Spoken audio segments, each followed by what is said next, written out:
Je suis très heureuse de vous accueillir pendant toute la journée ici au Musée d'art et d'histoire du judaïsme. C'est un moment un peu spécial pour moi, donc je suis un petit peu émue.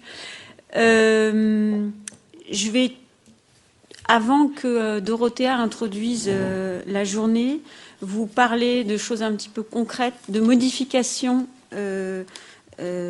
d'intervention ce matin. Parce que Monsieur Landau risque d'arriver un petit peu avec du retard. Donc nous avons proposé à notre collègue Heidi Knörzer, qui doit parler cet après-midi, d'échanger. Et donc la troisième intervention de l'après-midi sur un regard croisé entre deux journaux, la Allgemeine Zeitung des Judentums et les archives israélites, va être présentée donc ce matin par Heidi. Alors, nos trois amis sont en train de découvrir que moi, je suis germaniste et j'ai à côté de moi trois germanophones. Mais je leur demande quand même de parler français, contrairement à ce que voudrait faire M. Krumreich. C'est beaucoup mieux parler allemand. Voilà. C'est une langue cultivée qu'on peut comprendre. Et donc, Monsieur Landau, nous verrons tout à l'heure aussi avec comment on réorganisera un petit peu la séance de l'après-midi, puisque on avait essayé tout de même d'organiser le propos en insistant d'abord sur cette identité déchirée. Ensuite, il y avait une partie sur les écrits et puis une partie sur la mémoire. Donc, bon. C'est comme ça, ce sont des choses qui arrivent. Voilà, donc je vais laisser la parole à Dorothea Bonekamp. Merci. Merci Martine. Est-ce que vous m'entendez bien? Oui, très bien. Chers auditeurs, chers collègues, chers amis, nous vous souhaitons à tous la bienvenue et vous remercions d'être venus si nombreux, parfois de très loin, de Jérusalem, de Düsseldorf, du Mans, à cette journée d'études placée sous le signe du centenaire de la Grande Guerre. Au cours de ce siècle, l'inimitié franco-allemande s'est inversée pour déboucher sur une amitié franco-allemande absolument inédite. Dans cette longue marche vers la réconciliation, le rôle des Juifs français et allemands en tant qu'intermédiaire, traducteur et passeur entre ces deux nations, s'est certainement cristallisé lors de ce conflit, à contre-courant de l'antagonisme franco-allemand qui devait perdurer. Patriotes convaincus, les Juifs français, allemands et immigrés s'engagèrent pourtant massivement pour combattre pour leurs nations respectives.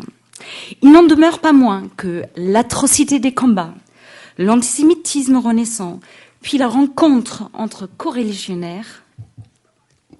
D'accord, voilà, je savais bien. Et la rencontre entre coreligionnaires ont contribué à relativiser le paradigme national et à rappeler avec force la tradition juive et la conviction d'appartenir à un peuple par-delà les frontières.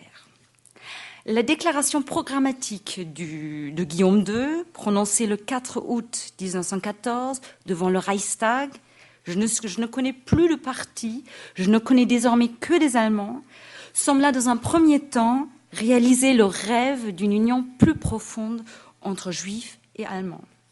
La guerre semblait enfin leur fournir l'occasion de donner des gages de leur totale loyauté envers l'État allemand, loyauté tellement de fois contestée par le passé.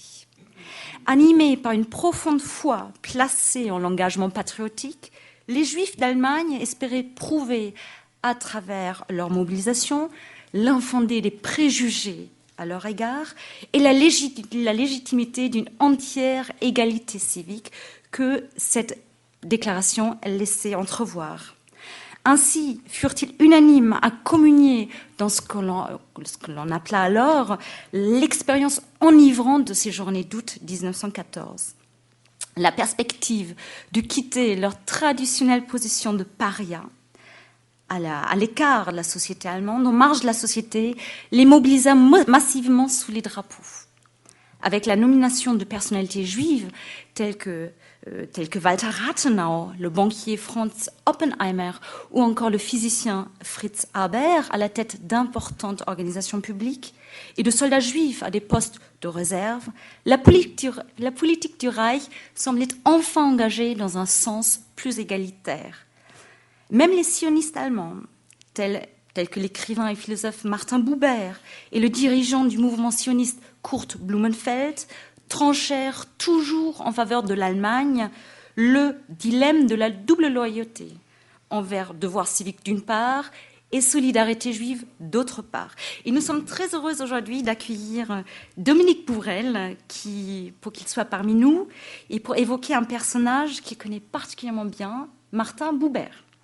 De leur côté, les intellectuels juifs français, comme Henri Bergson, Émile Durkheim et Victor Bach, mirent en avant l'idée que ce combat était mené pour le droit et la justice, pour la démocratie et la liberté. Dans cette bataille livrée contre l'autoritarisme et le militarisme prussien, il était bien difficile pour les juifs français de défendre des aspirations pacifistes. Désireux de prouver leur amour filial envers la France émancipatrice, les juifs français s'enrôlèrent eux aussi massivement, au même titre que les juifs immigrés. L'appel à l'union sacrée, incarné par le geste célèbre du grand rabbin Abraham Bloch, qui aurait tendu un crucifix à un blessé alors qu'il était lui-même mortellement atteint par un obus, semble avoir trouvé une large adhésion auprès des mobilisés juifs qui souhaitaient à la fois défendre la France républicaine et l'Alsace-Lorraine, fief traditionnel du judaïsme ashkénaze. Et nous remercions donc Philippe Landau d'aborder aujourd'hui en particulier le problème de l'identité des juifs français dans la Grande Guerre. Rares furent dans les deux pays les refus de principe ou encore les réserves formulées à l'égard de la guerre, comme il pouvait s'esquisser dans les sermons d'un pacifisme prudent du rabbin de Berlin, Léo Beck, qui sera au centre de la conférence de Laurence Guillon. Merci beaucoup d'être là. Seules quelques voix déviantes émergèrent du cœur guerrier, comme celle de Sigmund Freud, qui évoquait dès 1914 la déception de la guerre, ou encore celle d'Albert Einstein, signataire du manifeste adressé aux Européens. Des penseurs comme Gershom Scholem ou Franz Rosenzweig mêlaient leur dégoût du militarisme à un rejet profondément éthique de la guerre. Une fois la guerre déclarée aux pays membres de l'Entente, comme la France et l'Angleterre, où les démocraties libérales faisaient justement triompher l'intégration juive, les Juifs d'Allemagne étaient obligés de défendre les idées de 1914, qui étaient en soi profondément nationalistes et impérialistes, et donc contraires à leurs propres convictions politiques. Mais plus que tout, la réalité meurtrière de la guerre, la rencontre avec les Juifs est-européens sur le front oriental, rencontre plus largement abordée par Martine Benoît et Marie Brune, et merci d'avoir fait tout ce chemin du nord de la France. Donc cette rencontre, puis aussi la recrudescence de l'antisémitisme, attisée par le décompte des Juifs au sein même de l'armée allemande en 1916, ont provoqué une désillusion croissante. Aux yeux des soldats juifs, la guerre apparut progressivement comme vecteur de désintégration sociale. Et nous remercions le professeur Krummeich, qui est d'ailleurs très sollicité par l'actualité commémorative, d'évoquer la radicalisation de l'antisémitisme dans l'Allemagne weimarienne. Ils étaient alors nombreux à prendre plus fortement conscience d'une identité juive irrémédiablement distincte, durement mise à l'épreuve durant ce conflit fratricide pour les Juifs européens, qui seront au cœur de la conférence du professeur Annette Becker. À cet égard, le cas alsacien fournit un exemple particulièrement tragique. Sujet de l'Empire allemand, les Juifs alsaciens risquaient littéralement d'abattre leurs fils dans les tranchées qui leur faisaient face. Et je cite Sylvain Alf. Il n'est pas étonnant que la mobilisation y ait été beaucoup plus difficile, car les liens personnels et familiaux étaient très étroits avec la France. Ce pays de l'émancipation juive nourrissait d'ailleurs un amour clandestin auprès de la grande majorité des Juifs alsaciens, comme le formula Elisabeth Esther Lévy, une juive de Colmar, en 1914.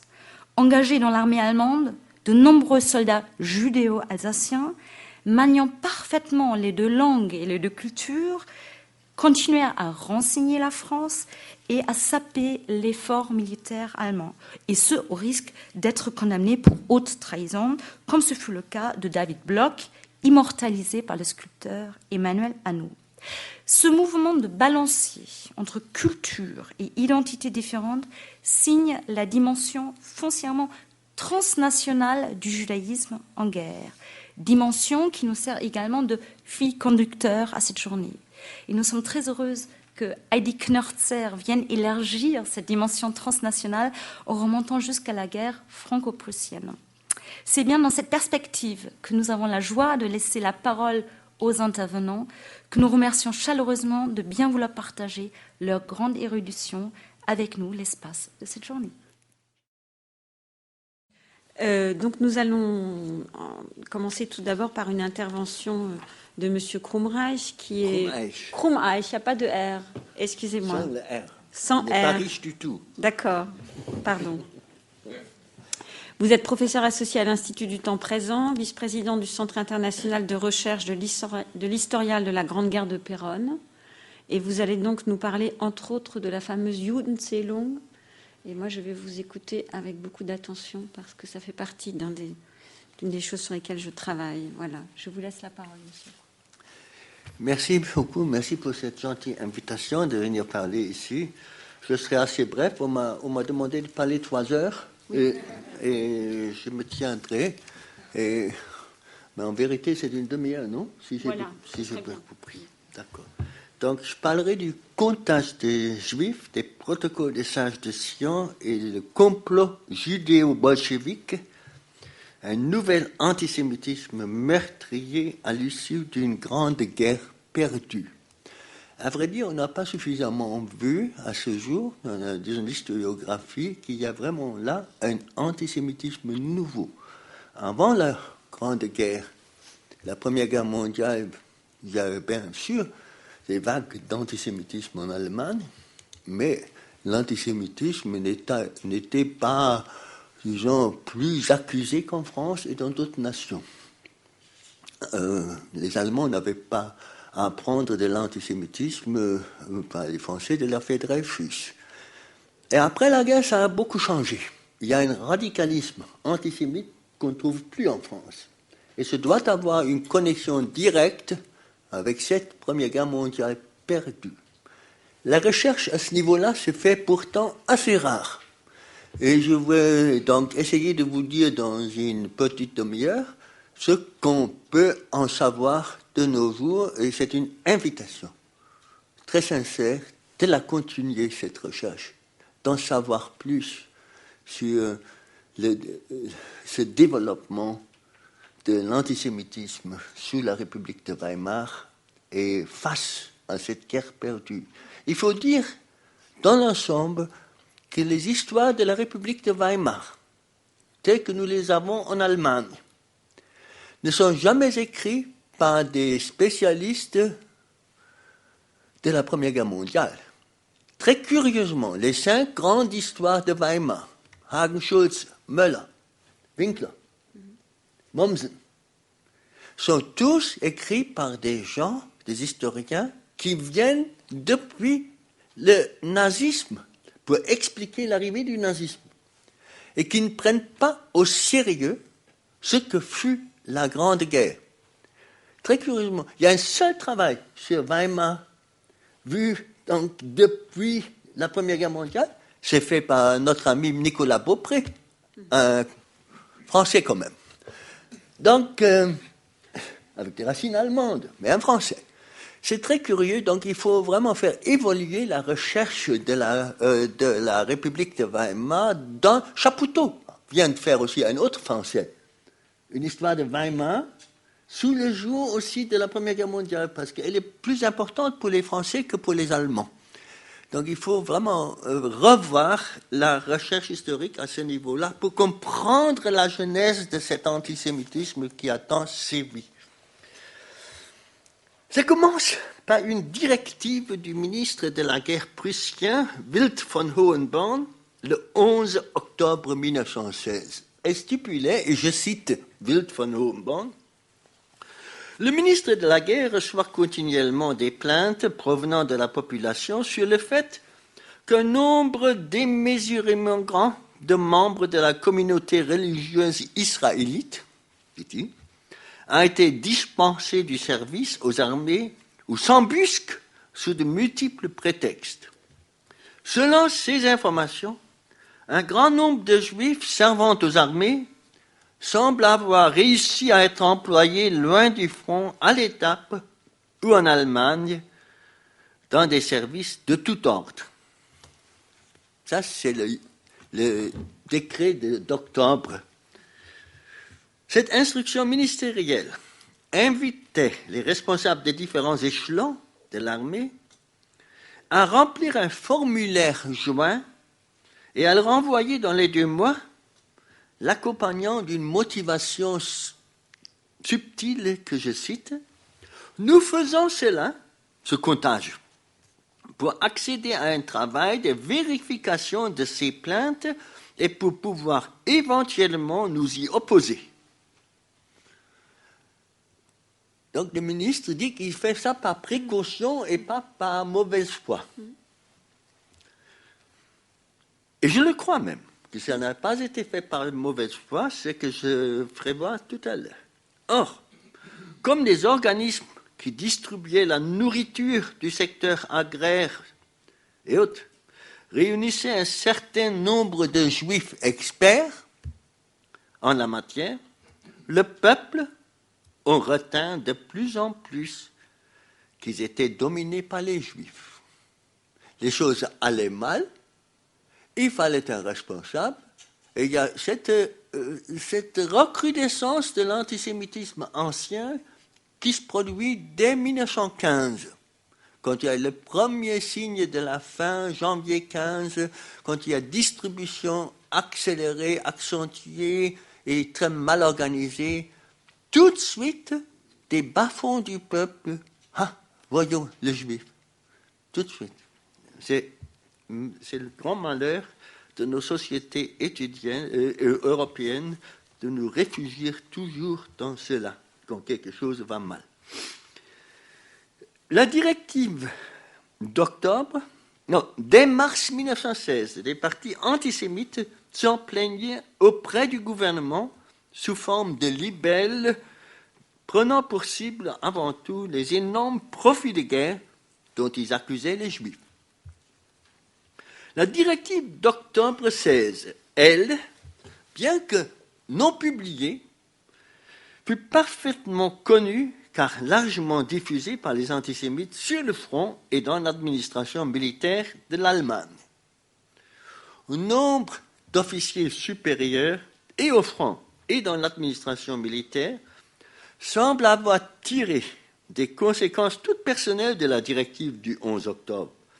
Ils procédèrent eux-mêmes à des vérifications qui dépassaient de loin ce que leur avait prescrit le ministre.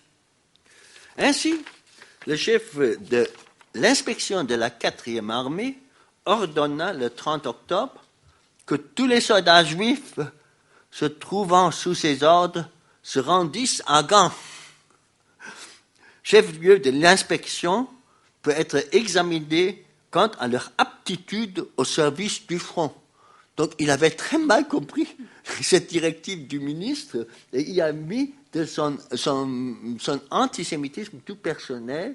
Et j'ajoute que dans le roman que vous connaissez en partie, le récent roman David Primor, qui est un excellent roman sur un juif allemand et un juif français en guerre, il y a une certaine exagération à ce niveau-là, parce que David Primor prend cet exemple-là comme un exemple standard. Non, c'est une parfaite exagération qui est tout de suite révoquée aussi par les autorités et qui disent aux officiers aussi, comment dirais-je, zélés, ils disent non, ce n'est pas fait pour exclure les soldats juifs de l'armée.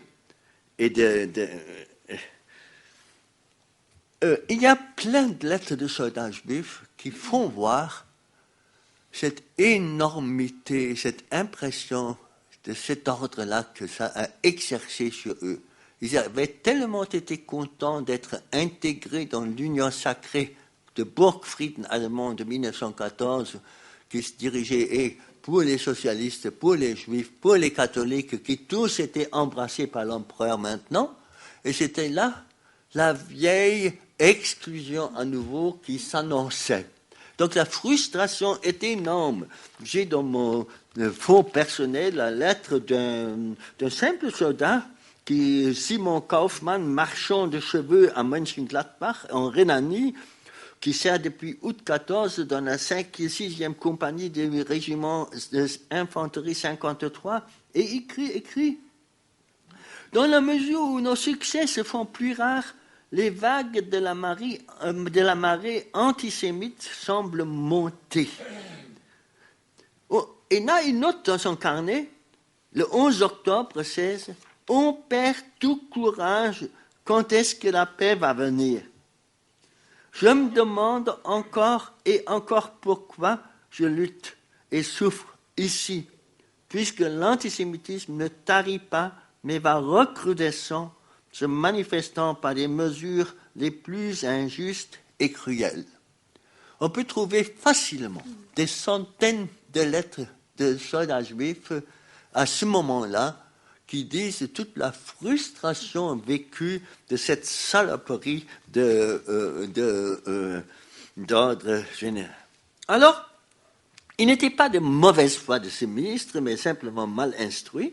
Il autorisa les organisations juives à publier son avis, et qui était, je cite, « Le comportement des soldats et concitoyens juifs pendant la guerre n'a pas fourni matière au décret promulgué par mon prédécesseur. » Donc, entre-temps, les ministres avaient changé. Wilhelm von Hohenborn avait été remplacé par von Stein, qui était une parfaite créature des nouveaux dirigeants réels de l'Allemagne, à savoir Hindenburg et Ludendorff. Et il est certain, Ludendorff qui est tombé antisémite plus tard, il n'aurait pas laissé faire Stein, qui était sa créature à lui, s'il avait eu un biais antisémite pendant la guerre. Il n'est pas antisémite à ce moment-là. Il veut que ça marche, que ça fonctionne, et il voit très bien que c'est du désordre qui se crée à ce niveau-là. Donc, Stein le dit expressément, il n'en est rien. Ce fut la dernière mesure ministérielle jusqu'à la fin de la guerre. Mais l'affaire, loin d'être terminée, ressuscita et prit toute son importance après la guerre. Elle nourrit de manière formidable la propagande antisémite qui consista d'abord à expliquer la défaite inassouvie de novembre 18. Si les soldats étaient restés invaincus sur les champs de bataille, comme le disait Hindenburg dans son dernier ordre aux armées le 11 novembre 1918, à qui revenait donc la responsabilité de la défaite? Il y eut, en effet, une multitude de variantes du coup de poignard dans le dos. On insistera ici sur l'affirmation la plus rude et la plus efficace à long terme, celle de la défection, voire de la trahison juive, intimement mêlée à la révolution bolchevique et aux hantises qu'elle créa dans les esprits conservateurs. Comme parmi les bolcheviks de ce moment-là, il y avait un certain grand nombre de juifs de l'Est, il était terriblement facile pour les extrémistes à la Hitler, le bolchevisme juif. C'était simple. Le bolchevisme était juif. Et terminé. On les voyait partout là-dedans, dans les mouvements bolcheviques. Et comme ils étaient contents d'avoir fait cette révolution et d'avoir terminé cette terrible guerre, et qu'ils le disaient tout le temps, c'était pour les extrémistes de droite une confirmation bienvenue de ce qu'ils avaient toujours pensé. Les bolchevistes avaient, de par la révolution, assassiné l'armée, imbattu dans les champs de bataille, et les bolchevistes étant juifs, c'était les juifs qui l'avaient fait, on l'avait su depuis la guerre. C'était simple. Une affiche répandue dès 1919 en dit long sur la hantise antisémite née de la guerre. Je la cite. La fin du militarisme est le début de l'empire des Juifs. Nous avons été bravement au front durant 50 mois, nous rentrons et espérons trouver une Allemagne libre et gouvernée par le peuple, mais nous trouvons mis en place le régime des Juifs. Et pourtant, la participation des Juifs aux batailles a été pratiquement nulle. Camarades, faites attention et comparez. Qui a sucé le sang et l'argent du peuple? Qui a été volontaire au front? Qui a dirigé les cantines et les bureaux? Qui étaient les médecins aux armées qui nous ont renvoyés au front quand nous étions malades? C'est après la guerre que le thème des soi-disant embusqués juifs commença à occuper la première place dans l'argumentaire de droite. Puisque l'Allemagne avait perdu la guerre sans avoir été battue, il devait y avoir eu négligence et ou trahison. La polémique sur le juif embusqué fut systématiquement menée par l'extrême droite dès la fin de la guerre. Le traité de la honte de Versailles aidant, la question de savoir si on aurait pu tenir ou même vaincre ne cessa d'occuper la première place dans le débat politique allemand des années 1920. Pour l'extrême droite, il restait vrai que le juif avait trahi l'Allemagne à tous les niveaux. Il est important de noter qu'au même moment, les révélations sur le complot des sages de Sion, selon lequel les Juifs voulaient s'approprier à moyenne échéance le monde entier, rencontra un remarquable succès en Allemagne. Ce texte, d'une particulière bêtise, circulant dans les milieux antisémites depuis les années 1860, n'avait jamais auparavant suscité un grand intérêt. Dans les années 1920 à 1928, il eut une dizaine d'éditions à grand tirage, dont la première a été organisée par Alfred Rosenberg, qui devint le chef de la propagande nazie. Ces protocoles des sages de Sion, c'est si bête, c'est si fou. Et de voir combien ça a été vendu et acheté en Allemagne dans les années 20, nous fait voir combien ce peuple est tombé fou de par cette guerre perdue et où on ne comprenait pas les raisons de la défaite. Hannah Arendt a dit ça dans ses origines du totalitarisme, au milieu. Regardons les rues de Berlin dans les années 20, au début des années 20. C'était les Allemands vraiment gris de fureur. Il faut comprendre ça. Il faut comprendre ça. Et elle a trouvé tout ça très important. Et je persiste à dire il faut comprendre cet esprit des Allemands des années 20 depuis la guerre perdue, qui ne comprenaient pas.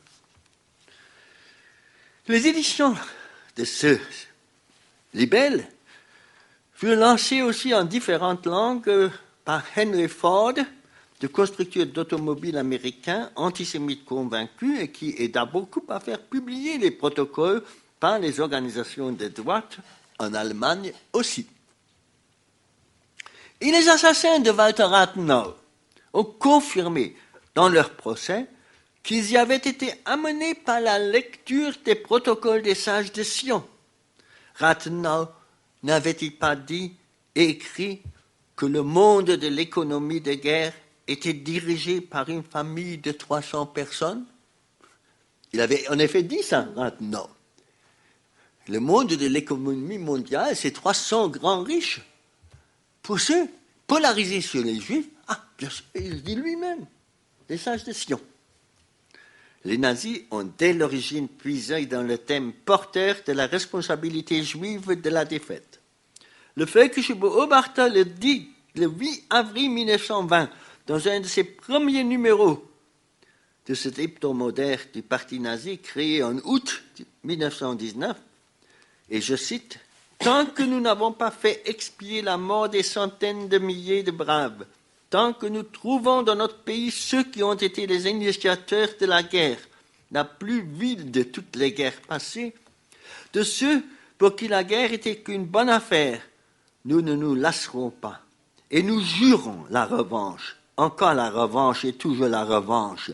Nous vengerons nos héros tombés dans le sang versé cri au ciel. Pour eux, le juif internationaliste était coupable de tout. Il avait poussé à la guerre dans l'espoir d'en tirer profit. Il avait étouffé l'Allemagne par le bolchevisme et par le capitalisme des banquiers réunis. Selon les nazis, capitalisme et bolchevisme étaient la double face d'une conspiration universelle, réfléchie et savamment mise en scène. Hitler a une particularité et une force. Il fut une sorte d'éponge ramassant toutes les rumeurs, tous les préjugés, tout ce que le petit peuple, surtout le petit peuple des déclassés des villes et de la campagne, porte en soi comme hargne. Son génie fut d'absorber tout cela et de le résumer en une formidable synthèse de haine et de revanche, revanche de guerre perdue, revanche de vie brisée. Et condensa tous les préjugés les plus courants en une seule cause simple et profonde. Le juif a voulu, c'est lui qui a mis en scène et la guerre et le coup de poignard pour s'approprier et sucer le sang de l'Allemagne et à plus longue échéance des autres nations de l'Europe et du monde. Or, ces frénésies excessives sont récupérées, voire légitimées en partie par le crédit sur lequel Hitler capitalisa en tant que soldat et type même du soldat inconnu. La partie la plus convaincante de son antisémitisme fut l'explication par les faits de ce que beaucoup de petites gens avaient vécu et pensé observer pendant la Grande Guerre, le phénomène des profiteurs de guerre et des embusqués.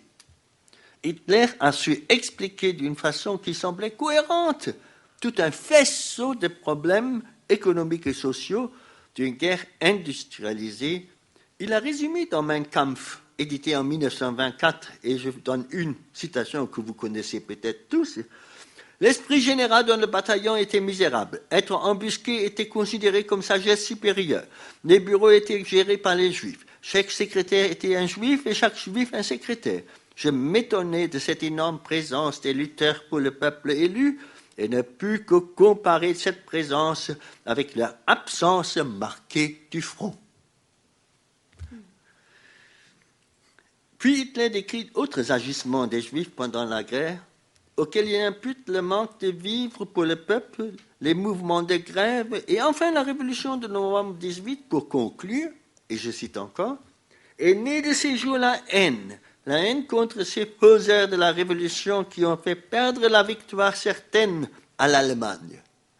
On fait perdre la victoire certaine à l'Allemagne.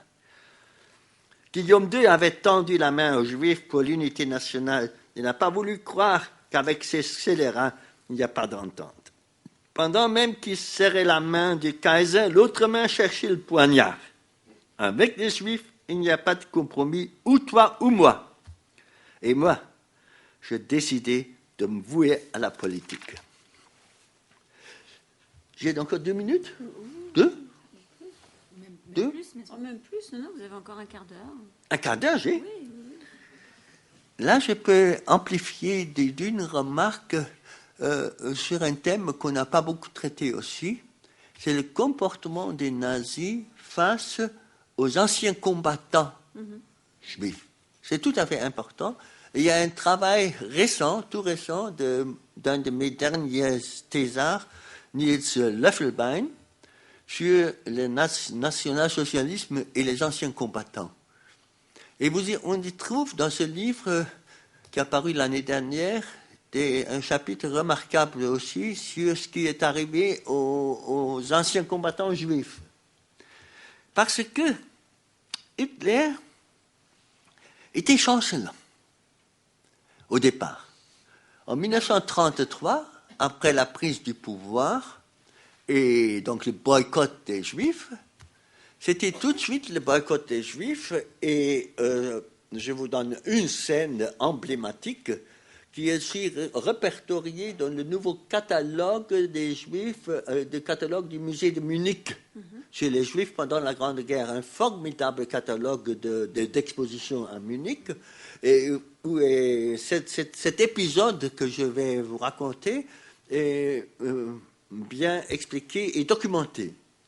Or, il y a un Wesel, petite ville dans le nord-ouest de l'Allemagne, près de la frontière hollandaise, un magasin de vêtements, grand magasin de vêtements, géré par un juif au nom de Lenas. Et ce monsieur était un grand décoré de la Grande Guerre. Et le jour du boycottage des Juifs, en avril 1933, il se place devant son magasin avec sa croix de fer première classe, avec toutes les décorations. Et il a dans la main une lettre du Kaiser le remerciant personnellement. La SA contourne. On fait le boycottage, mais on s'éloigne de lui. On n'a pas le courage de lui dire « fiche-toi ». Pas encore. 3 mois plus tard, Lenas est contraint à l'émigration et je vais vous le dire. J'ai appris récemment que c'est mon grand-père qui lui a acheté ce magasin. C'est aussi proche. Et avec ça, il est donc parti. Il semble que mon grand-père l'a bien payé. Il y avait des sortes d'expropriation.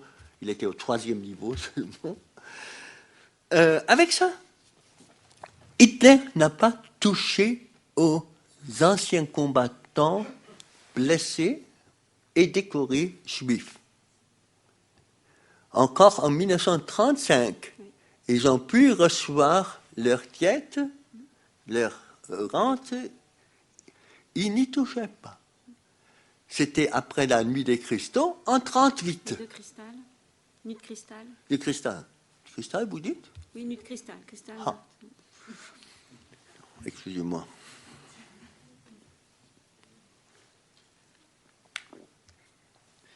C'est après ce moment seulement qu'on les traite à égalité des autres juifs et qu'on ne s'occupe plus de leur mérite de guerre. Donc, c'était très problématique pour les nazis.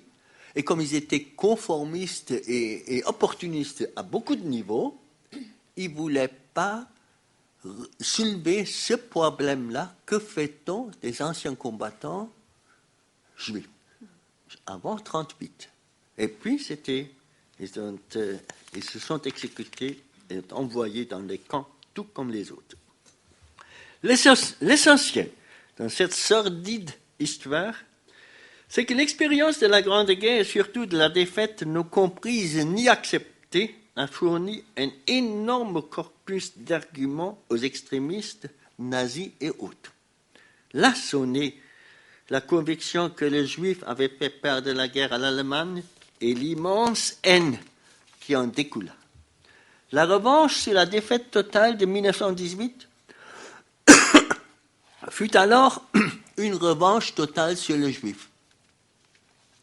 Le célèbre discours de Toiser, prononcé à Poznań le 4 octobre 1943 par le Reichsführer SS Heinrich Himmler, où il explicita l'importance de la politique de la solution finale devant un public SS-Gruppenführer, fait explicitement allusion au soi-disant agissement des Juifs pendant la Première Guerre mondiale. Je vous cite ce passage d'horreur que vous connaissez tous, mais dont on ne connaît pas la dernière phrase, normalement. C'est pourquoi j'ai pris, pour terminer, la liberté de citer ce document d'horreur absolue. La plupart de vous savez ce que ça veut dire quand 100 cadavres gisent ensemble, quand 500 sont étendus ensemble ou quand 1000 sont étendus. Et avoir supporté cela et en plus être, à quelques exceptions près, dû à la faiblesse humaine, rester décent nous a rendus forts, et c'est un fait de gloire qui n'a jamais été nommé et qui ne sera jamais nommé, car nous savons comme il nous serait difficile si nous avions aujourd'hui encore dans toutes les villes, avec les bombardements, avec le fardeau de la guerre et des privations, si nous avions alors encore les Juifs comme saboteurs, agitateurs et provocateurs secrets. Et là vient la phrase sur laquelle je viens venir. Nous serions arrivés vraisemblablement maintenant au stade de l'année 16-17 si les Juifs faisaient toujours partie du corps du peuple allemand. Je vous remercie de votre attention. Alors, je vous propose qu'on ait tout de suite des questions par rapport à l'intervention qui vient d'être faite. Et je vais peut-être, moi, tout de suite commencer, parce que par rapport à au comportement des nazis face aux anciens combattants juifs, moi, je pensais que le positionnement de Hindenburg avait toujours été très important. J'ai appris que c'était lui qui, en tout cas jusqu'à sa mort en 1934, avait protégé les anciens combattants juifs. Alors apparemment, c'est pas que ça va au-delà. Ça va au-delà. Ça va beaucoup au-delà. Au-delà, oui. D'accord. J'ai lu la grande biographie d'Hindenburg par Pita, qui est paru il y a 3-4 ans. Il n'en est pas question. Ah. Il n'en est pas question. C'est un mythe de la bonté du grand Hindenburg face aux nazis. Non, rien de particulier.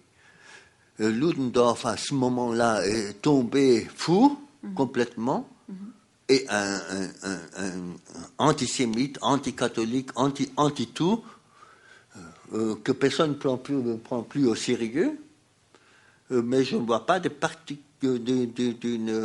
bonté particulière de Hindenburg, protection de Hindenburg pour les Juifs, non, pas non plus dans le livre de Löffelbein. D'accord, merci. Je voulais vous poser 4 questions. Dans votre exposé très documenté que vous nous avez donné, je voudrais avoir quelques échos d'éventuelles réactions allemandes, éventuellement autrichiennes, venant des milieux de gauche, venant des autorités ecclésiastiques protestantes allemandes, venant de la presse, face à ce mouvement antisémite qui renaissait du fait de la défaite allemande. Ça, c'était ma première question. Et ma seconde question, je voudrais savoir si il y avait une espèce de internationale à l'envers, une internationale d'extrême droite, anti-juive, entre Français et Allemands, si vous avez des éléments sur ces différentes questions. Monsieur, il y a des éléments. Pour la première question, pendant la guerre, je ne vois pas du tout que l'Église, que les protestants soient touchés par ça. Je ne vois pas de source à ce jour. J'ai un peu suivi la mouvance des catholiques et des protestants pendant la Grande Guerre et leur position face à la guerre. Mais je ne me souviens pas d'avoir vu une allusion au comptage des Juifs. Grand silence. C'est le silence.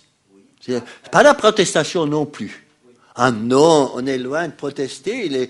Les Juifs, pour les protestants de l'époque, c'est tout clair. Très bien. Les Juifs, d'accord avec les catholiques, ont tué le Christ. Très bien. Et pour les catholiques, c'est très clair que les protestants, d'accord avec les Juifs, ont tué le Christ. D'accord. Alors, on n'imagine pas une cohabitation religieuse entre protestants et catholiques à ce moment-là. Donc, la même question par rapport à la presse et par rapport au mouvement politique, notamment socialiste allemand, qui était important. Donc, comment il se positionnait par rapport à cet antisémitisme? Les sociodémocrates ont protesté contre ce quotage des Juifs. Il y a eu plusieurs interpellations au Reichstag qui ont sans doute aussi amené cet adoucissement de l'administration que j'ai dit au départ.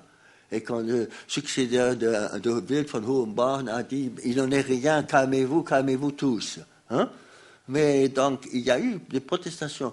Or, la première initiative pour en arriver à un comptage des Juifs est très curieusement par le député du centre, Erzberger. dès 1915, qui dit au Reichstag qu'il faut en arriver à avoir plus de clarté sur les agissements des Juifs. On a trop publié ça.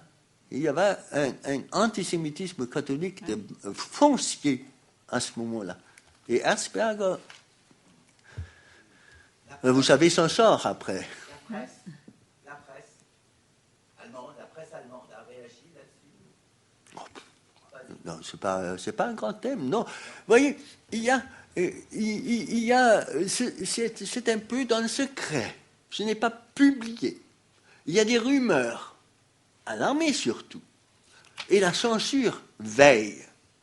On n'est pas du tout intéressé. Les autorités prussiennes et autres ne sont nullement intéressées que ça fasse scandale dans la presse. Donc c'est très très peu mentionné. Surtout, ce décomptage des Juifs n'a jamais été publié pendant la guerre. Jamais. Et pour cause. Et les extrémistes de droite en ont conclu tout de suite que ça doit avoir été aussi horrifique pour les Juifs que cette administration enjuivée a peiné à ne pas publier, rendre public cela. Et après la guerre, il y a eu une grande bataille autour des chiffres des soldats juifs. Je ne suis pas revenu là-dessus, mais pour qui s'intéresse à ça, j'ai publié là un article sur cette question dans le Safon et dans la revue de la Shoah. Il y a quelques années. Toujours la même question.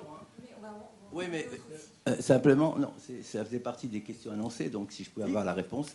Des liens entre l'extrême droite juive allemande et l'extrême droite juive française. Ah, oui. Antisémite. Antisémite. L'extrême droite antisémite. Oui. Ça nous mène loin. Ça nous mène dans la collaboration de tout acabit. On voit bien, dès les années 30, on voit des droites françaises s'intéresser beaucoup à Hitler, tout ce qu'il dit. Et la collaboration de 40, elle préfigure dans cet intérêt pour Hitler. Mais je ne vois pas un intérêt particulier pour le comptage des Juifs. Mais les deux antisémitismes se nourrissent, bien sûr. Hitler trouve l'admiration de la droite française, de la droite nouvelle, pas de la droite classique. La droite classique, les Poincaré, les Barthou et autres, les républicains de droite, ont toujours lutté et très fort contre tout rapprochement. Ils ont senti ce que c'était. Mais la droite populiste, la droite nouvelle issue de la guerre en France, tous les Dorions, ils ont admiré Hitler. Merci beaucoup. Alors oui, ce que je veux vous demander se rattache tout à fait à la fin là, du propos précédent, c'est que le Hindenburg français, donc dans le cadre du comparatisme du colloque, le Pétain, il y a des gens qui ont écrit, des anciens combattants juifs français qui ont protesté auprès de Pétain directement, en lui écrivant directement, au moment des lois anti-juives. Et il y aurait eu des réponses de Pétain promettant, etc., mais qui n'ont pas été tenues. Et ensuite, vous disiez, ça irait loin, il faudrait parler de la collaboration. Il y a eu l'épisode sur Radio Paris, Radio Paris ment, Radio Paris est allemand, une attaque contre les juifs, les soldats juifs, enfin toujours avec les mêmes reproches, etc., les mêmes exactement en parallèle que ceux faits par les nazis en Allemagne. Et il y avait eu la réponse de Pierre Dac, la fameuse très, très éloquente, la réponse sur Radio Londres, Pierre Dac, parlant d'une tombe qui se trouve dans tel cimetière, etc., celle de son frère, soldat juif dans l'armée française, est mort dans la Première Guerre mondiale. Donc il y a un parallèle, là, comparatiste, exactement dans le cadre.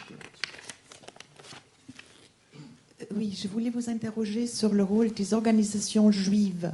Est-ce qu'on peut considérer que le Verein Jüdischer Frontkämpfer a donné une réponse, disons, voilà, un peu militante face à ces accusations et qu'il a pu jouer un rôle dans l'opinion publique, dans ce regroupement. Absolument. Comme on m'avait dit, de parler une demi-heure et de polariser sur ce thème-là, sur l'extrémisme, je n'ai pu en venir à cette question tout à fait importante. Merci. Or, ça me permet de le dire d'un peu, les organisations juives ont lutté désespérément et avec toute leur force. Ils ont lutté dès le départ, quand ça est sorti, cette ordonnance, il y avait la lutte des organisations juives. Et après la guerre, ont été publiés les chiffres, après la guerre, par un nommé Otto Arnim, un pseudonyme, nourri par les services du ministre de la Guerre, sans doute, qui a publié dans un énorme livre ces chiffres du comptage des Juifs, où il prétend que les Juifs, par ce comptage, qui s'est fait voir que les Juifs étaient en très grande minorité à l'armée allemande, et parmi les morts des Juifs, il y a un pourcentage beaucoup moins élevé que pour les soldats autres. Or, les organisations juives se sont mises à la recherche locale aussi, sur combien de soldats juifs étaient morts. Ils ont pu établir à l'aide d'énormes statistiques recherchées dans le Reich en entier. Ils sont allés de commune en commune pour demander combien, parce qu'il n'y avait pas de chiffres centralisés chez nous, combien de juifs avaient été morts à la guerre. Ils ont pu établir que le pourcentage des juifs morts à la guerre tombés à l'ennemi était au moins aussi grand que celui des autres Allemands. Donc il y avait toute une série d'écrits sur cette question jusque dans les années 25, 26, et puis ça s'amortit. Puis les organisations juives ont édité les lettres de soldats juifs tombés à la guerre, qui a encore, ça m'a étonné, qui a encore trouvé une nouvelle édition en 1938, la dernière. Lettres de soldats juifs, en suivant l'exemple de Wittkopf, n'est-ce pas, sur les lettres d'étudiants allemands tués à la guerre. Il y a eu cette lettre de soldats juifs où je vois dans la bibliothèque, dans le registre de la bibliothèque allemande, je vois une dernière édition en 1938, c'est presque pas imaginable, mais je ne peux pas en dire plus. Mais en 1935, 1936, c'était tout à fait courant aussi. Et donc, ils ont lutté, ils ont bagarré contre ce reproche-là. Dans l'armée française, il y a des hommes du rang, des sous-officiers, des sous-officiers supérieurs et généraux, même juifs. Est-ce que dans l'armée allemande, il y a une limite supérieure de grade que ne peut pas atteindre un juif? Il y a quoi? Une limite supérieure de grade. Est-ce qu'il peut y avoir un général allemand juif? Oui ou pas? Statutairement? Oui. Pendant la guerre, oui. Avant la guerre, non. Pendant la guerre, oui. Il y a eu jusqu'au rang du colonel des Juifs. D'accord. Donc, on a recruté là. C'était une vraie innovation d'union sacrée. D'accord. Depuis le comptage des Juifs, on n'en a plus recruté parmi les officiers.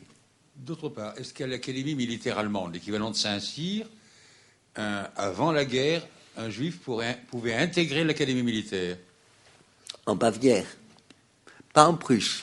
Pas en Prusse. Ah, c'est une histoire formidable qu'a raconté Jacob Rosenthal dans son beau livre sur le comptage des Juifs. Il y a les chiffres.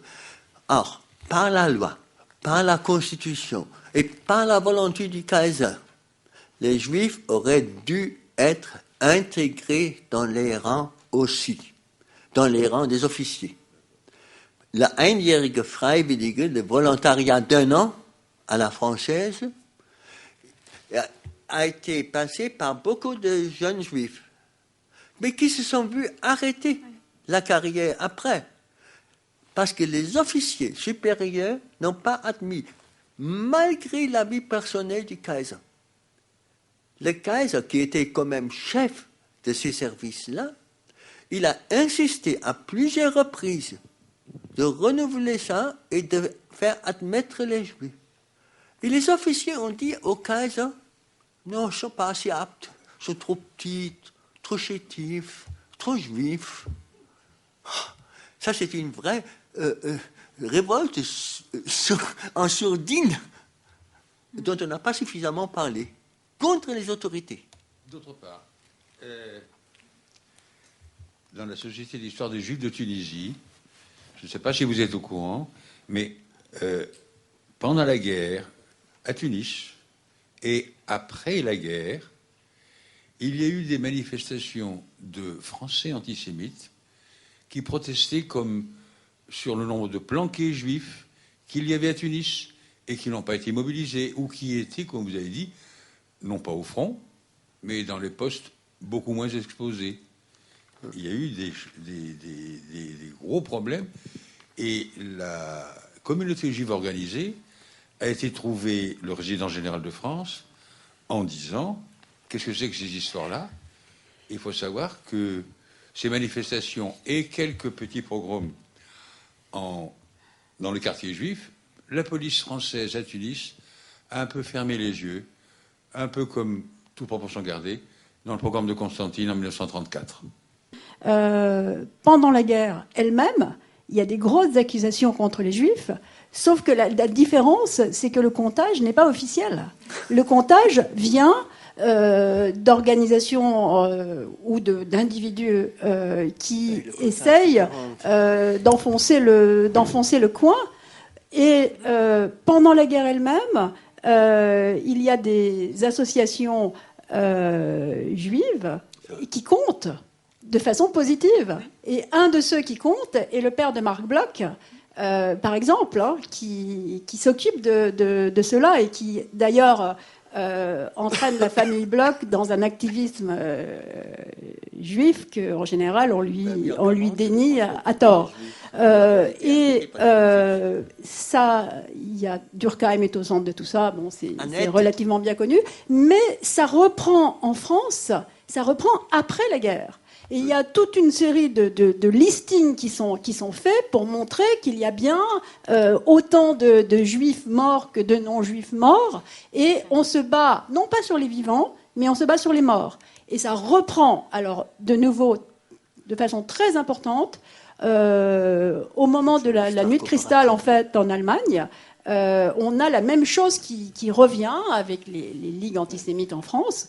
Et donc, il y a un parallèle beaucoup plus proche qu'on ne pourrait croire à première oui, je dirais, Annette, je dirais même aussi loin de dire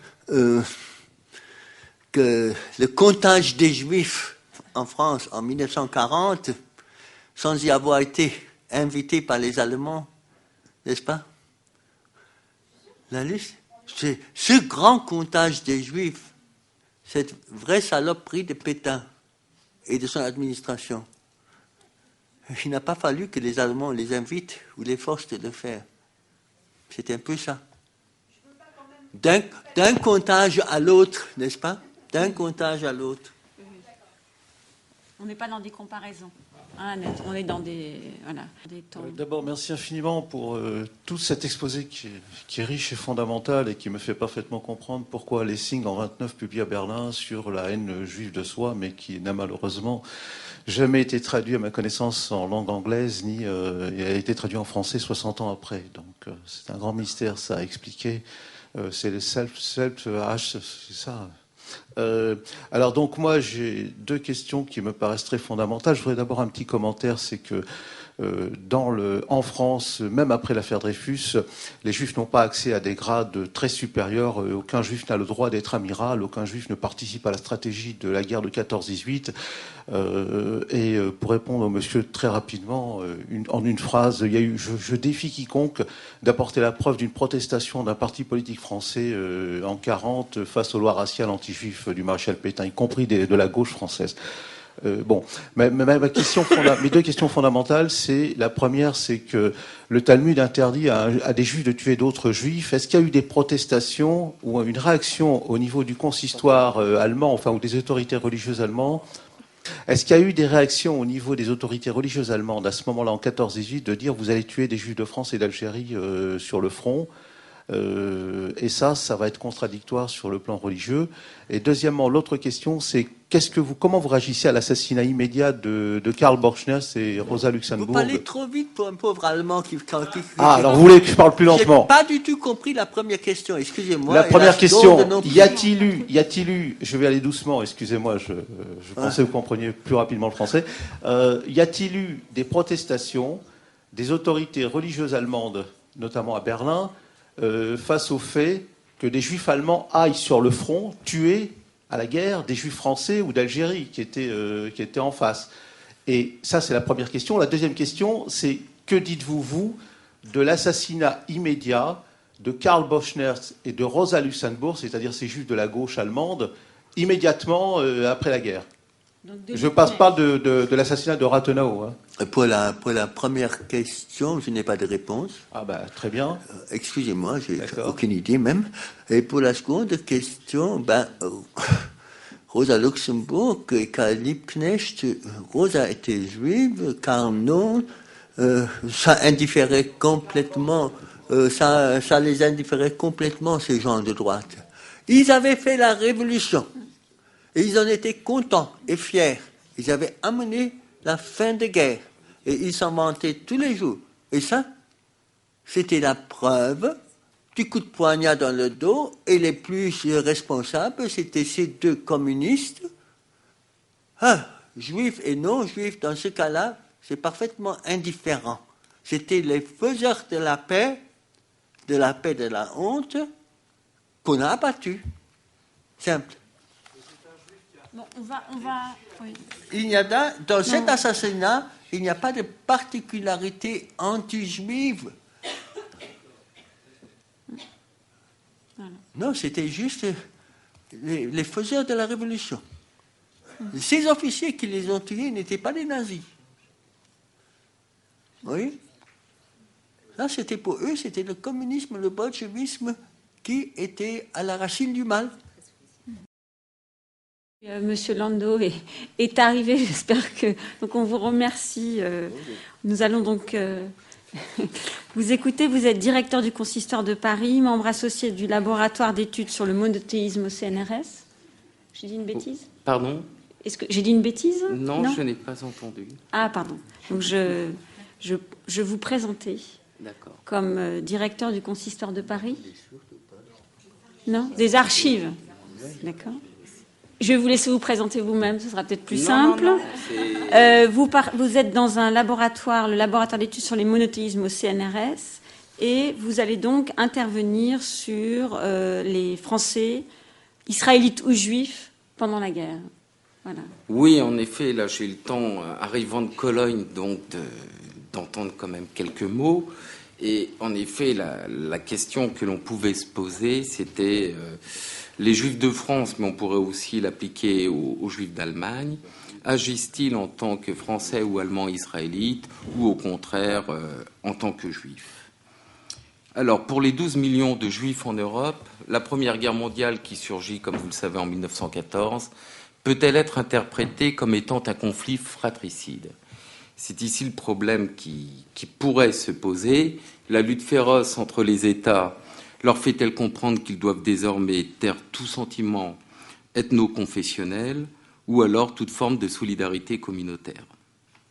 La question ainsi mérite d'être posée, car dès le début de la guerre, elle a d'ailleurs brièvement inquiété les rabbinats français et allemands, ainsi que certains combattants. Toutefois, ce relatif dilemme a été aussitôt effacé à la fois par l'Union sacrée en France et par le Burgfriede en Allemagne. Il est intéressant quand même de voir que ce patriotisme, qui était typique des Juifs français et allemands, mais on pourrait aussi l'appliquer aux Italiens, voire aux Britanniques, a été un moyen de cohésion entre la nation et une minorité. D'ailleurs, c'est assez simple en France, puisque tel est mon sujet.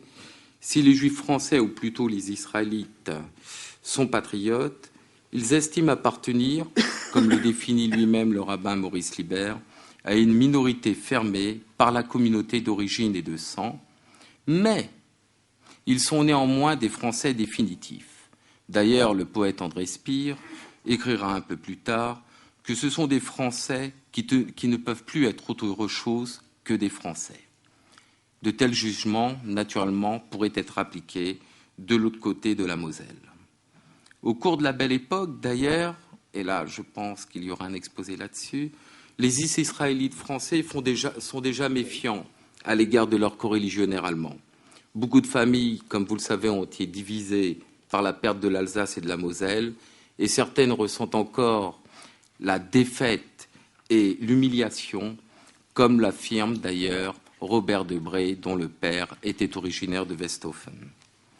La séparation géographique et mentale par la suite sont bien réelles depuis 1871 et entraînent quelques-uns à considérer que les Juifs allemands sont aussi leurs ennemis. Ainsi, Isidore Cahen leur reproche dans les archives israélites du 15 juin 1871 d'avoir fait chorus avec la politique de sang et d'oublier que sans la France, ils seraient encore au ghetto. Les relations entre les deux communautés sont de plus en plus limitées. Les rabbinats de ces deux nations entretiennent d'ailleurs peu de relations à partir des années 1885-1890, même s'il y a toujours des voyages pour les étudiants.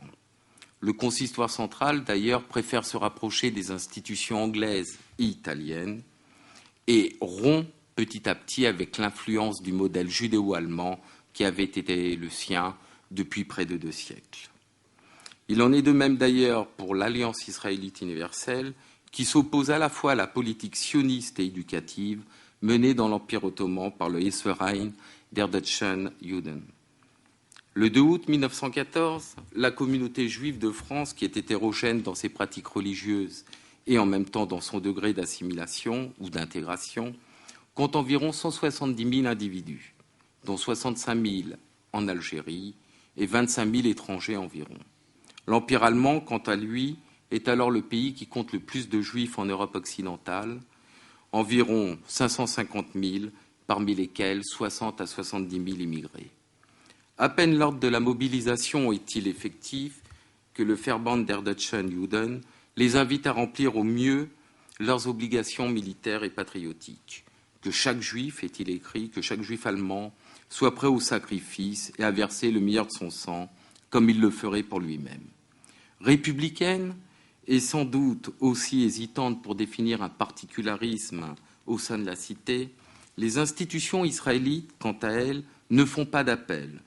Pourtant, des comités de juifs russes de la capitale apposent des petites affiches dans le 4e arrondissement de Paris, sur lesquelles d'ailleurs les passants peuvent lire « Si nous ne sommes pas encore français de droit, nous le sommes de cœur et d'âme, et notre devoir, le plus sacré, est de nous mettre à la disposition de cette grande et noble nation. » Plus tard, dans l'Humanité du 20 septembre, des socialistes révolutionnaires juifs expliquent les raisons de leur adhésion, à la fois par souci d'abattre tous les gouvernements autocratiques et la volonté de lutter contre les forces de l'impérialisme dans le monde. La question d'une guerre fratricide se pose alors un temps au judaïsme français, mais la germanophobie ambiante et la surenchère patriotique vont en avoir vite raison. Le 27 novembre 1914, en effet, le rabbin Maurice Libert, toujours le même, déplore certes cet aspect. C'est la tragédie du judaïsme que ses fils, dans une grande guerre qui met aux prises tant de nations, se combattent les uns les autres. Il a soin néanmoins de contourner le problème en évoquant le sort des autres confessions, notamment les protestants français qui ont bien pris les armes contre ceux d'Allemagne. Les combattants français, d'ailleurs, n'ont donc pas à avoir d'état d'âme. D'ailleurs, pourquoi en aurait-il? Leur patriotisme républicain, concrétisé par une promotion sociale et une intégration réussie, malgré l'affaire Dreyfus, a depuis longtemps effacé ou mis en retrait leur particularisme. Contrairement à leurs coreligionnaires allemands, ils ne développent pas l'idée d'appartenance au peuple juif. ce sont avant tout des Français israélites. Sans doute Maurice Libert songe-t-il d'ailleurs aux familles alsaciennes qui ont des soldats dans les deux camps. Mais pour lui, comme pour les notables et les autres rabbins, l'Alsace et la Lorraine ont toujours été françaises et la victoire doit nécessairement les réintégrer à la nation. Les Juifs alsaciens doivent donc opter pour la France. Ce qui fait qu'à partir de ce moment-là, si nous regardons du côté alsacien, les familles sont divisées, mais beaucoup, j'ai recensé environ près de 2500 combattants israélites, vont soit choisir la France, soit en effet œuvrer pour la France. Et les familles étant divisées, se pose le fameux dilemme, quelle patrie servir? Ainsi, Céline Gesmar de Célestat, qui a ses deux fils mobilisés chacun dans l'un des deux pays, écrit alors « Que Dieu ait pitié de mes enfants, de nous tous, prions et jeûnons ». Désormais, les Juifs de France ne vont quand même plus faire grand cas de leurs coreligionnaires. Le 10 juin 1915, un chroniqueur des archives israélites sait dans l'enthousiasme général « Juifs ou chrétiens, tout Bosch nous est odieux ». L'allemand représente ainsi l'ennemi honni, ce qui entraîne certains rabbins à des excès, quitte à dénaturer le monothéisme qui définit l'essence du judaïsme. L'un d'entre eux écrit « Le Dieu des Français n'a rien de commun avec le Dieu des Boches ». Durant 4 ans, près de 30 000 Israélites français sont donc sous les drapeaux, parmi lesquels 7 000 engagés volontaires qui sont dirigés aussitôt vers la Légion étrangère et les régiments de marche aux côtés d'Italiens, d'Espagnols et de Russes. En Allemagne, plus de 75 000 sont prêts à se battre pour le Kaiser sur les fronts Est et Ouest. Parmi les futurs combattants, beaucoup ont été surpris par la terrible nouvelle de la guerre. Résignés, ils vont effectuer leur service, leur devoir pour honorer leur patrie, tel l'ingénieur français Alexandre Aron, qui note dans son carnet « J'avais donc sincèrement peur de la guerre, mais je n'ai pas souffert à proprement parler de voir le destin s'accomplir. » Plus loin, il reconnaît, alors que l'instinct de vie d'aventure submerge à tout, le désir de participer au sentiment premier de la masse. Tous ces hommes, entraînés dans une guerre de masse sans précédent, n'ont qu'un désir, celui de sauver leur pays d'une agression inique au nom de la civilisation et du droit. Naturellement, les motivations varient selon l'histoire personnelle des combattants et de leurs familles. La génération dont les familles ont connu l'annexion de l'Alsace et de la Moselle nourrit davantage un esprit revanchard. Le capitaine Raoul Bloch, qui devait tomber devant Verdun en 1916, nourrit l'espoir d'aller faire campagne dans cette région. Avec quelle joie, écrit-il, je m'en irai du côté de l'Alsace, et quel souvenir en pénétrant en uniforme dans ce pays de nos rêves, nos pauvres papas entressailleraient dans leur tombe. Il n'est pas rare que l'ennemi, d'ailleurs, soit associé aux barbares. Comme l'écrit le lieutenant Sylvain Alphe à sa femme, nous viendrons à bout des Vandales qui ont fait tant de mal à notre beau pays. La dévastation de la cathédrale de Reims réveille la germanophobie aussi chez l'historien Jules Isaac. Les barbares allemands, pires que les Huns, commettent de telles atrocités qu'on sent à la fin une haine féroce et sauvage monter en soi contre ces maudits. Le souvenir de ces deux provinces est moins marqué chez les jeunes gens. Ainsi, le neveu du capitaine Bloch et de l'indianiste Sylvain Lévy, le romancier Jean-Richard Bloch, juge-t-il le conflit comme une conséquence directe du militarisme prussien. Cette guerre est en réalité une effroyable matérialisation de délire politique pour les Allemands. Elle est pour nous une tentative d'échapper au fait moral de la défaite et de retrouver les éléments constitutifs de notre être national. Un pareil sentiment anime aussi l'ethnologue Robert Hertz, qui sera tué en 1915. L'existence même de notre peuple est menacée. L'hégémonie allemande en Europe serait l'étouffement de toute vie, de toute variété, de tout élan de pensée. Mais les uns et les autres, lorsque le conflit perdure, nuancent leurs propos à l'égard de l'ennemi. Le Boche s'efface en faveur de l'allemand et les barbares jouissent de meilleures considérations. Robert Hertz estime d'ailleurs que tout adversaire est désormais respectable. Pourquoi chercher à dénigrer à rabaisser son ennemi, qui, comme dit Nietzsche quelque part, est notre partenaire, notre camarade de lutte. Il n'hésite d'ailleurs plus à comparer la violence de guerre déployée par la France à celle de l'armée allemande. La France de Louis XIV et de Napoléon Ier a connu des velléités de domination brutale et des aveuglements d'orgueil, peut-être encore plus complets que l'Allemagne d'après Bismarck. Pour ces Français, leur origine israélite n'exerce aucune influence sur leur patriotisme. Tout au plus peut-elle intervenir dans leur inconscient ou au niveau familial. Il en est de même de l'autre côté du Rhin. Certains rabbins font d'ailleurs fi des origines de leurs fidèles au nom de leur appartenance nationale, tel Arnold Tenzer, célébrant avec satisfaction l'union sacrée allemande qui fait battre plus haut tous les cœurs se sentant allemands. Pourtant, chez quelques combattants, marqués vraisemblablement par l'affaire Dreyfus et l'antisémitisme persistant, il leur paraît nécessaire de justifier leur patriotisme par leur qualité juive. Ils estiment avoir une dette de reconnaissance à l'égard de la France et qu'ils souhaitent honorer sur les champs de bataille.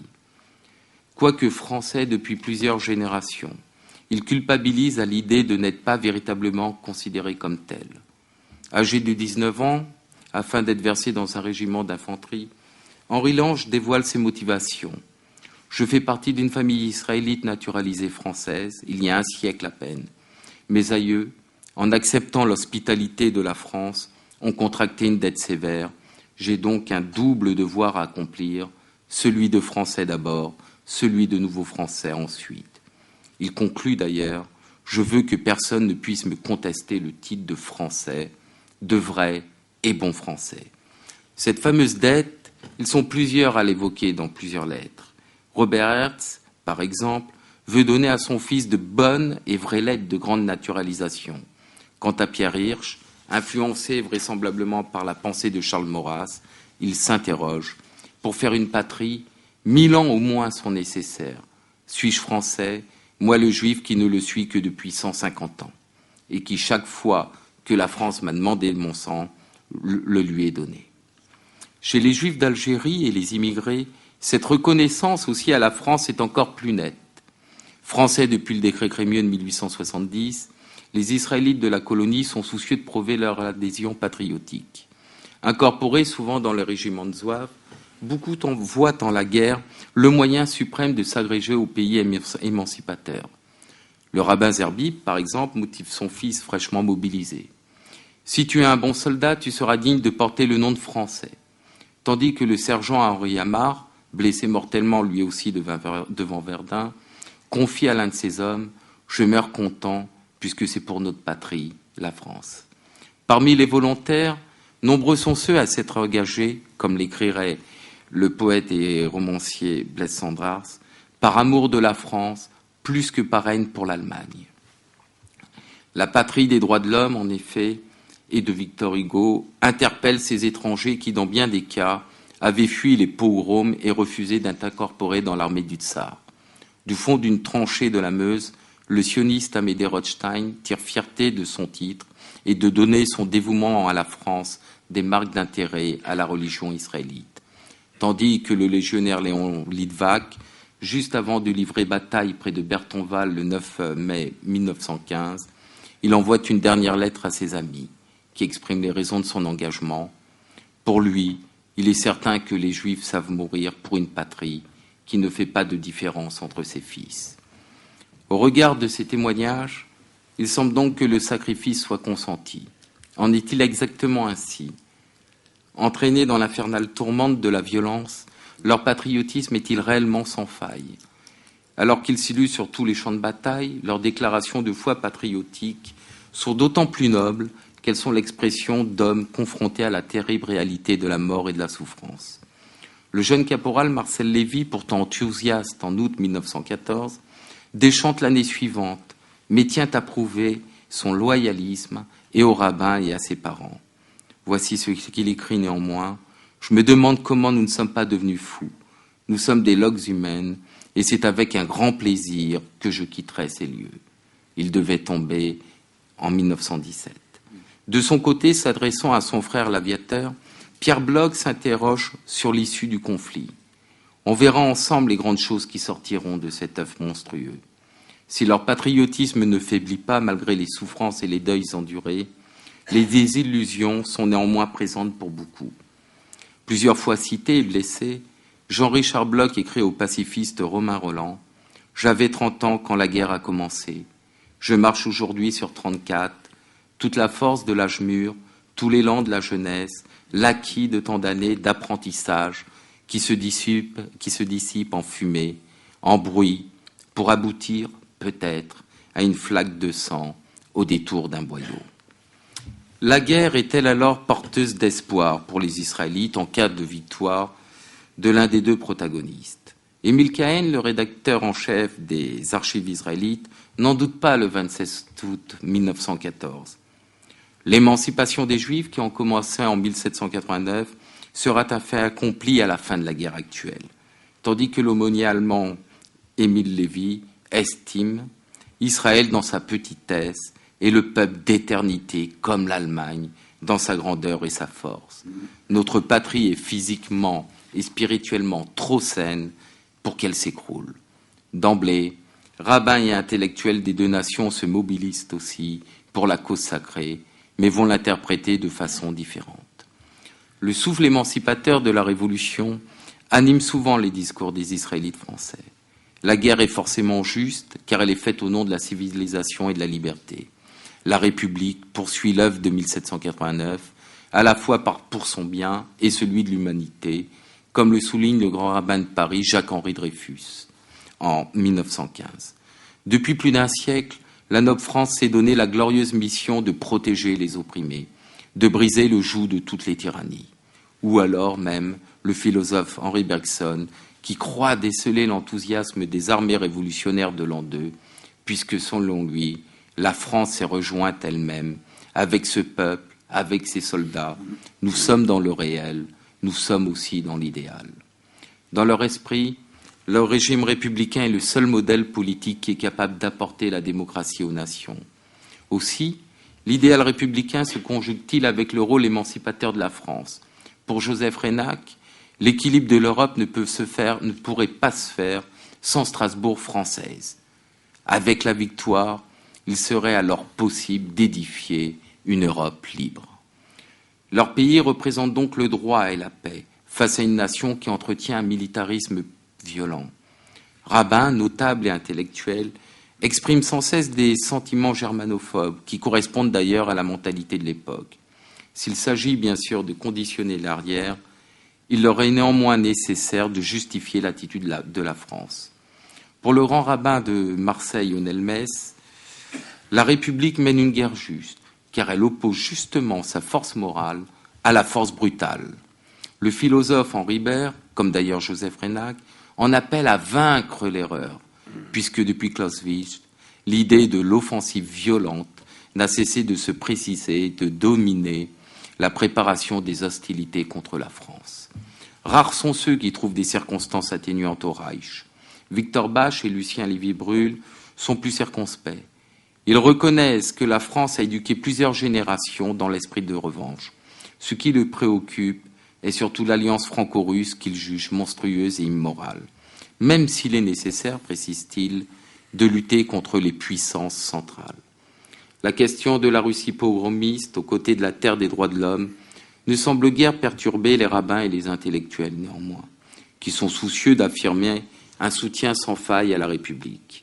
Le rabbinat préfère garder le silence sur l'épineux sujet, ce qui n'empêche pas néanmoins David Berman de déclarer « Quiconque souhaite le triomphe de notre pays doit souhaiter le triomphe de nos alliés sans exception. » Profondément patriote, Sylvain Lévy ne mesure pas quant à lui le degré de son cynisme lorsqu'il écrit à Jean-Richard Bloch « S'ils les Russes, en parlant des Russes, pilent les Boches, comme ils ont commencé à le faire, Jéhovah alors leur pardonnera les pogroms passés, présents et futurs. » Si la Grande Guerre interpelle donc ici les Israélites français en tant que citoyens, alors que leur appartenance à une religion ou une communauté est reléguée à la sphère privée, il en est autrement pour leurs coreligionnaires du Reich.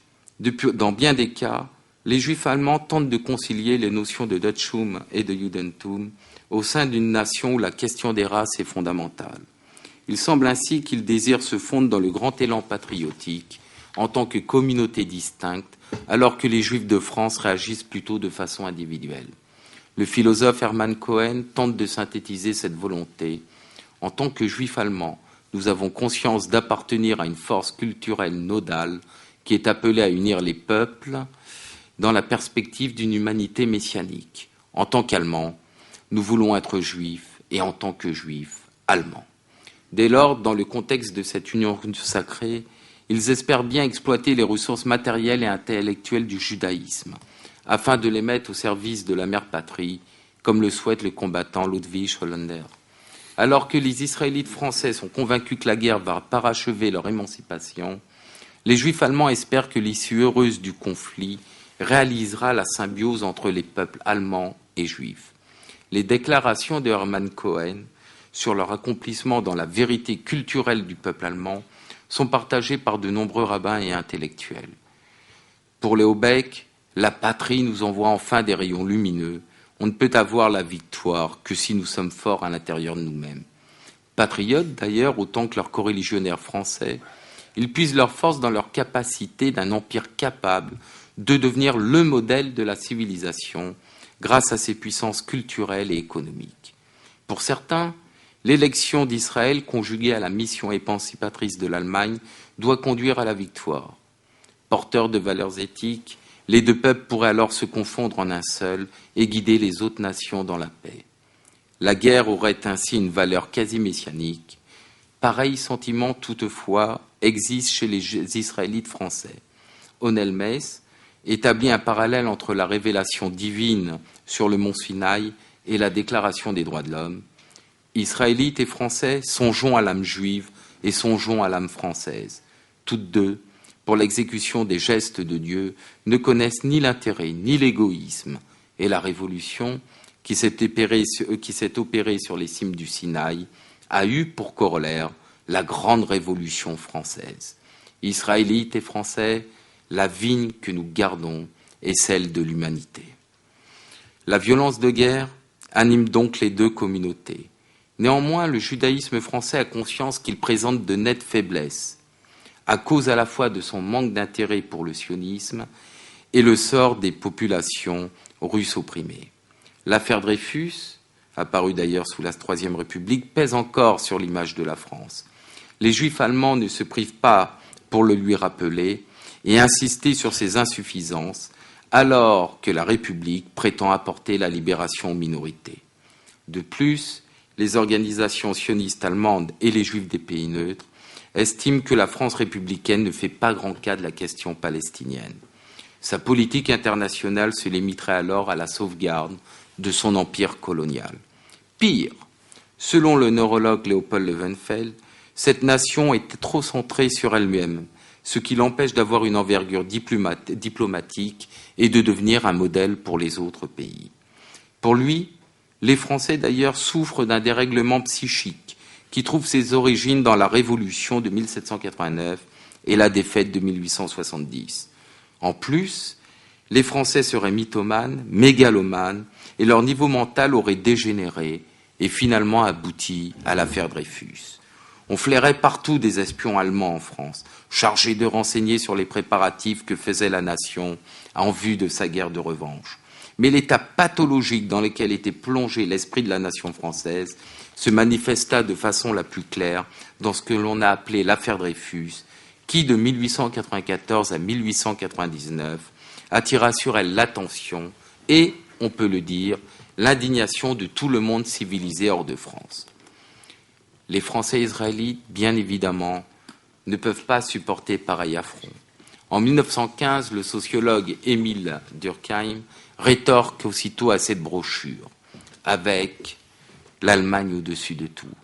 Déjà, dans Qui a voulu la guerre, il considérait que le pangermanisme avait été à l'origine du déclenchement du conflit. Maintenant, il achève les raisons de ce comportement suicidaire de l'Allemagne par des troubles pathologiques sévères. L'Empire allemand ne serait plus maître de lui, car sa folie l'obligera à entraîner l'Europe dans sa destruction totale. On le verra même, pour affirmer avec plus d'éclat sa puissance, ameuter contre soi l'univers et se faire un jeu de le braver. À elle seule, l'outrance de ses ambitions suffirait à en démontrer la nature pathologique. La guerre des esprits est désormais ouverte. Le divorce entre école française et allemande est consommé. Dans les deux camps, les intellectuels mettent leur plume la plus acharnée au service de la propagande. Les juifs allemands jouissent d'un avantage auprès de leurs coreligionnaires des pays neutres. Leur pays, ennemi de l'Empire russe et favorable au sionisme, attire leur soutien. Quand il envahit la partie polonaise de la Russie, l'Allemagne, enfin le gouvernement, se dresse aussitôt en libérateur. Voici ce qu'il écrit dans les shtetls, les villages polonais libérés. Juifs de Pologne, nous venons chez vous en amis et sauveurs. Nos drapeaux vous apportent le droit et la liberté. Vous avez trop longtemps souffert sous le joug de fer de Moscou. Les Israélites français se font bien discrets. Tout au plus insistent-ils sur les mensonges de cette propagande. La France, en effet, ne bénéficie pas d'une telle popularité. Outre les handicaps que nous avons mentionnés plus haut, elle est perçue, depuis l'affaire Dreyfus, comme étant hostile aux Juifs. Ce jugement se confirme d'ailleurs en mai 1915, lorsque les communautés des pays neutres apprennent que 3 légionnaires juifs russes ont été fusillés de façon sommaire dans une rébellion causée par des vexations antisémites. Son image se dégrade davantage encore à la fin de l'année, lorsque l'antisémitisme se répand dans la capitale à l'encontre des immigrés russes et ottomans, même si, par crainte de la propagande germanique chez les juifs neutres, le ministre de l'Intérieur Jean-Louis Malvy décide la création d'une comité des étrangers. Comme on l'a évoqué tout à l'heure, Émile Durkheim sera chargé de cette commission, réussira à démontrer que plus de 70% des 3000 Israélites russes en âge de porter les armes ont en effet effectué leur service. Eh bien, cette analyse du gouvernement français ne saura pas réconforter les Juifs des pays neutres, ce qu'il faudra d'ailleurs écrire à Émile Durkheim. La France aujourd'hui apparaît comme ralliée à la politique des pogroms. À cet effet, alors, le ministère des Affaires étrangères a pris les devants à l'automne 1915 et, pour la première fois, intervient auprès des institutions communautaires pour qu'elles améliorent l'image de la France auprès des Juifs des pays neutres. Il s'agit dès lors de démentir les erreurs et les mensonges répandus sur notre cause. Un comité français d'information et d'action auprès des Juifs des pays neutres est fondé. Tandis que le grand rabbin de France lance cette fois-ci son appel des Israélites français aux Israélites des pays neutres, dans lequel il va condamner la doctrine de brutalité et de haine de l'Allemagne, ainsi que la théorie des races qui a abouti à l'antisémitisme. Il conclut, à la fin, la Révolution française a libéré les Juifs d'Occident, la victoire des Alliés libérera les Juifs du reste de l'Europe. L'Alliance israélite est elle aussi sollicitée.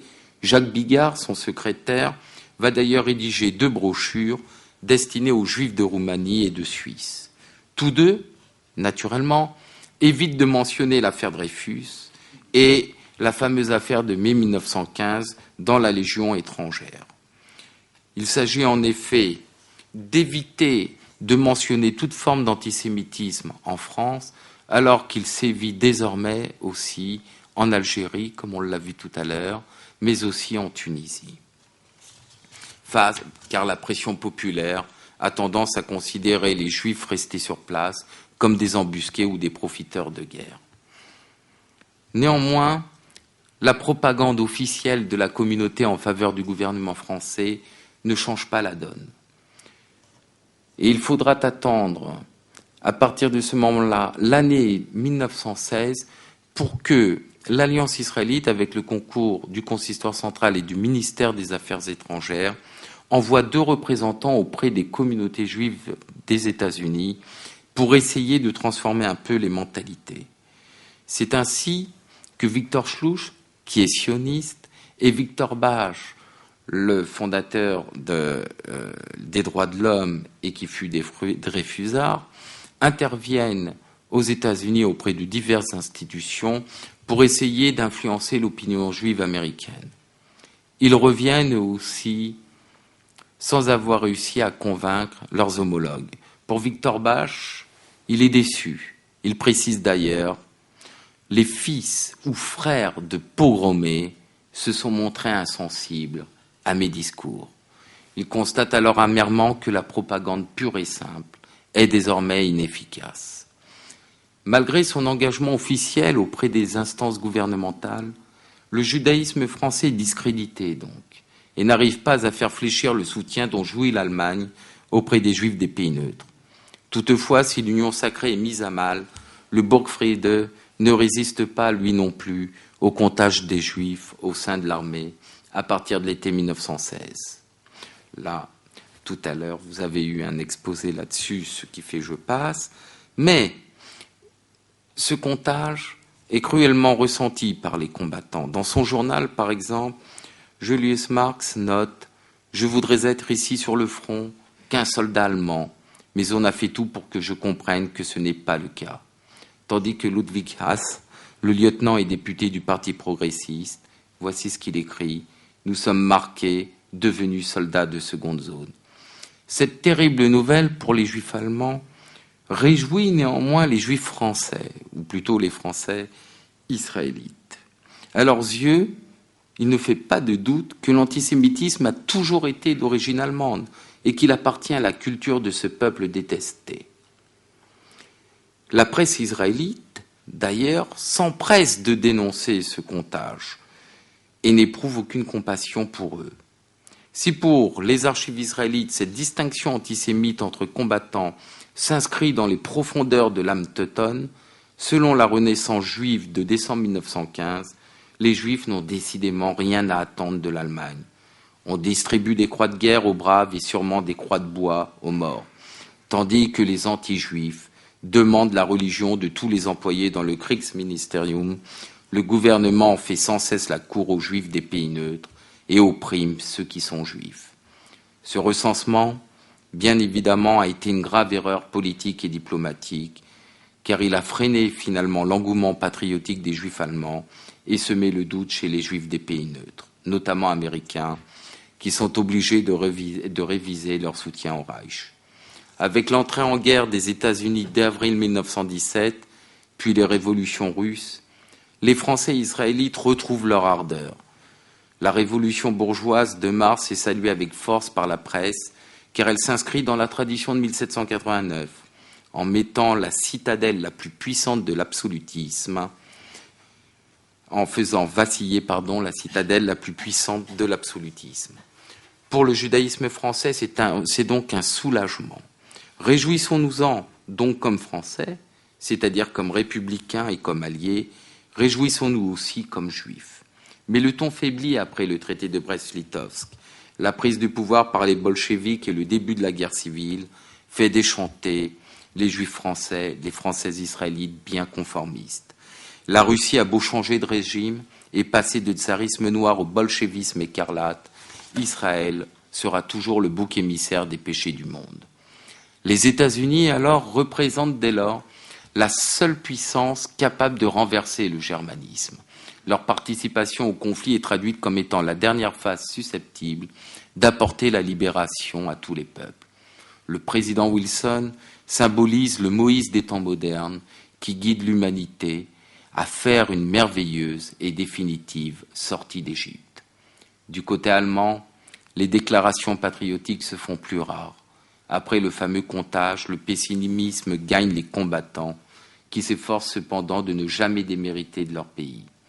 Peu à peu, après l'échec des offensives de 1918, le spectre d'une trahison juive au sein de l'armée et du pays, manipulé par des comploteurs bolcheviques, commence à gangréner l'esprit de la nation.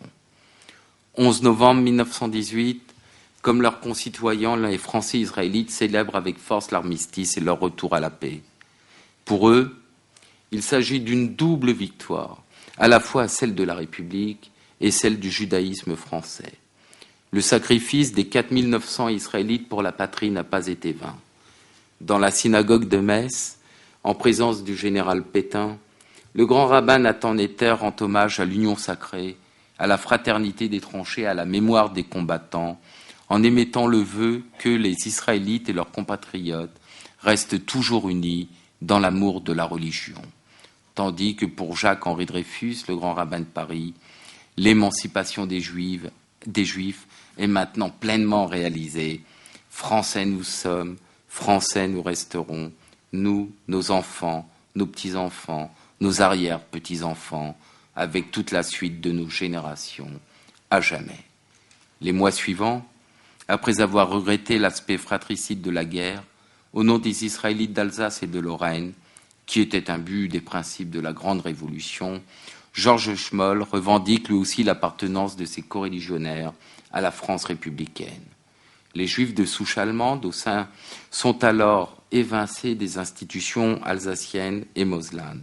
Le judaïsme alsacien retrouve enfin sa place au sein de la grande famille judéo-française. Durant une décennie, les Français israélites pourront savourer une relative quiétude au sein de la paix civile.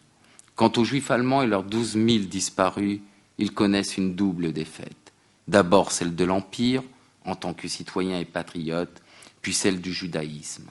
Malgré l'avènement de la République de Weimar, l'antisémitisme ne désarme pas. La haine s'installe lentement au sein de la nation humiliée par le traité de Versailles. Pourtant, les uns comme les autres ont la conviction d'avoir œuvré pour leur pays et ont voulu confirmer leur émancipation. Face à la montée des périls dans les années 30, aussi bien en Allemagne qu'en France, les anciens combattants vont alors se réfugier dans un patriotisme inconditionnel et le souvenir du sacrifice consenti pendant 4 longues années. Français et Allemands israélites, tous ont cru à leur intégration définitive au sein des pays dans lesquels ils vivaient depuis plusieurs générations. Ni leur fidélité patriotique, ni leur mort glorieux n'auront raison des préjugés et de la haine. Je vous remercie.